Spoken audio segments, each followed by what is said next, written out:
என்னாச்சு? அப்பா நாளைக்கு ஒன்று வந்து பார்க்க சொன்னாரு.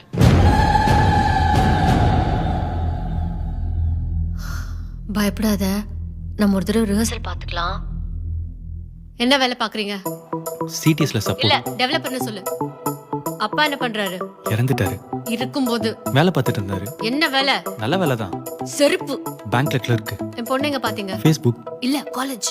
இவ வெஜிடேரியன், நீங்க நான் வெஜிடேரியன். ஹோட்டல்ல வாங்கிக்கிறேன். வெஜிடேரியனா மாறிடுறேன்.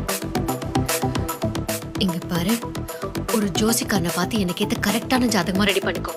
டீம் லீடா இருக்க, அப்புறம் என்னை விட அதிக சம்பளம் வாங்குறேன்னு சொல்லு. அடுத்த மாசம் ஆன் சைட் போறேன், யூஎஸ் போறேன், அங்கேயே செட்டில் ஆக போறேன். தனி கொடுத்துடணும்னு சொல்லு. வரதட்சணை வேணான்னு சொல்லாத, எதுவா இருந்தாலும் உங்க பொண்ணு பேருக்கே பண்ணுங்கன்னு சொல்லு. செங்கல்பட்டு பக்கத்துல வீடு, 80 அடி ரோடு, 800 அடியில தண்ணி வரும். மரியாதையா பேசு, சைலண்டா பேசு, கால்ல விழுந்து நமஸ்காரம் பண்ணிக்கோ. படிஞ்சு வரைக்கும் விபூதி வச்சுக்கோ, தாடி ட்ரிம் பண்ணிக்கோ, ஷார்ட் அயன் பண்ணிக்கோ, இன் பண்ணிக்கோ, முக்கியமா 2 தடவை பல் தேய்ச்சிக்கோ. அவ்வளவுதான். நீ தான் மாப்பிள்ளை, யாராலையும் தடுக்க முடியாதுடா.